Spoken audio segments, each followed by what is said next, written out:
Bom, hora de recebermos aqui o senador Isalci Lucas, membro da comissão que investiga a fraude bilionária contra aposentados e pensionistas no INSS. Senador, seja muito bem-vindo, bom dia, obrigado por atender ao nosso convite. Bom dia, eu que agradeço aí a oportunidade. Senador, ontem nós acompanhamos mais um dia de oitivas e ontem também nós ouvimos o presidente dessa comissão, o senador Carlos Viana, confirmar que há outras delações em negociação, incluindo a de Maurício Camizotti, que é indicado como um dos operadores do esquema. Na avaliação do senhor, a comissão tem avançado positivamente? Não tenha dúvida, né? Temos trabalhado muito o fato da gente conquistar a presidência da comissão e indicar o relator modificou completamente o caminho, os rumos da CPMI. Porque nas últimas CPMIs que nós instalamos aqui, a maioria acabou sequestrando e já vieram com a narrativa pronta. Foram surpreendidos e, com isso, nós conseguimos aprovar na primeira sessão, segunda, praticamente todos os requerimentos de quebra de sigilo, não é? Tanto do COAF como a RIF, não é? Sigilo fiscal. E, com isso, a gente conseguiu todas as informações praticamente que a gente precisava. Porque, nesses casos de corrupção, desvio de recurso, a fórmula melhor para você identificar é através de você ir atrás do dinheiro. Então, a quebra de sigilo foi fundamental. Então, hoje nós sabemos, não é, que existem vários grupos que adotam o mesmo modo operante da operação, que é realmente burlar, inclusive, o sistema do INSS. Nós tivemos aqui o Igor, dono de uma empresa, 28 anos, né, que conseguiram, inclusive, falsificar a biometria através de uma xerox da identidade, né, e, além disso, a falsificação das assinaturas.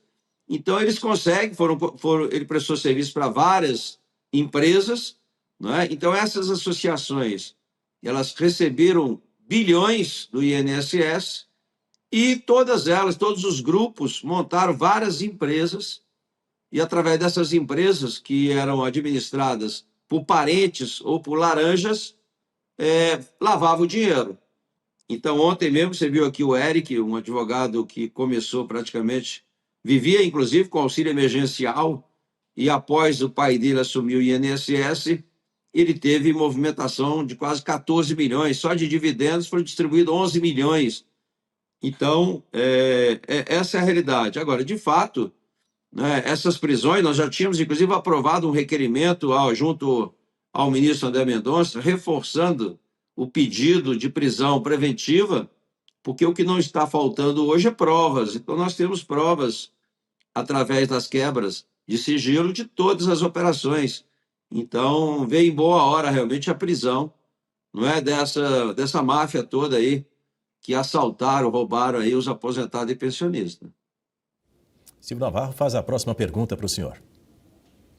Senador, bom dia. Aproveito também para cumprimentá-lo e cumprimento o trabalho da CPMI. De fato, é uma comissão que prova que quando o governo não formata a comissão, não interfere para blindar o serviço do Congresso Nacional, funciona. É possível investigar desde que o governo e cortes superiores não impeçam que isso aconteça.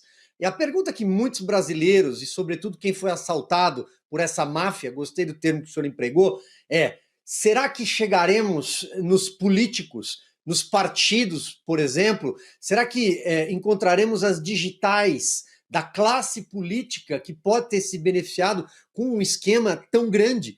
Mais de 6 bilhões de reais, pelo que se tem notícia. É muito dinheiro para ficar num pequeno grupo, né? É verdade. Bem, essa é a próxima fase, nós acreditamos sim, não é? Até porque há possibilidade, e de fato até está demorando, não é? De alguém dessa máfia toda fazer a delação premiada. E aí, evidentemente, que vai facilitar muito, não é? A gente desvendar, apesar que nós temos sérios indícios, né, de quem participa, mas com a delação eu acho que a coisa fica mais fácil. E vamos entrar agora, vamos encerrar agora em dezembro, né, para o recesso, e em fevereiro a gente retoma talvez o rombo maior ainda, que é dos consignados e também do seguro-defeso.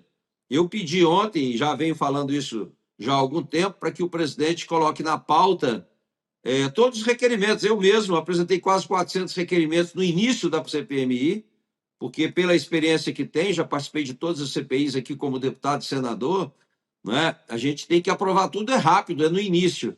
Mas eles preferiram não entrar no consignado e no seguro-defesa no momento, no início que nós aprovamos. Ficou só nos descontos assistenciais. Mas eu acredito que a gente vai conseguir aprovar agora todas as quebras de sigilo dos bancos, da Crefisa, do PigPay, BMG, esses bancos que operam e que operaram durante anos e anos o consignado, e que eu vejo que o rombo ainda é maior. Então, a delação premiada pode facilitar também nesse sentido, apesar de que aquelas que há indícios de, caso do Camisote, não é? Ele provavelmente sabe mais com relação aos descontos assistenciais. Com relação aos consignados, nós vamos ter que aprofundar melhor, mas o rombo acho que é maior do que o desconto assistencial. Doutor Marcelo Rocha Monteiro tem uma pergunta para o senhor, senador. Bom dia, senador. Com relação a esse ex-presidente do INSS que teve a prisão decretada, né, comenta-se que ele teria recebido, ele receberia uma mesada, né, para... Enfim, qual é exatamente a história por trás dessa mesada? Quem é que pagava? Qual era o serviço que ele prestava para merecer esta mesada e quanto se estima que ele recebia? Olha, eu, inclusive, já tinha recebido alguma informação, até passei isso, né, esperando agora os requerimentos, mas eu tinha essa informação que era realmente 250 mil por mês. Evidentemente que era pago através dessas empresas laranjas que eles criaram. No caso específico do Stefanoto aí, que chegou aqui como moralista, né, brigando com todo mundo, inclusive desacatando o próprio relator e dizendo claramente que tinha lado, não é, que ele era, de fato, não é, ligado à esquerda. Então, veio aqui com toda essa pompa toda e depois a gente vê aí o que aconteceu. Ele entrou no INSS em 2004, não é? Então eles já participam já há muitos anos, foi da presidente Dilma também, coordenador. Então, esse é um grupo.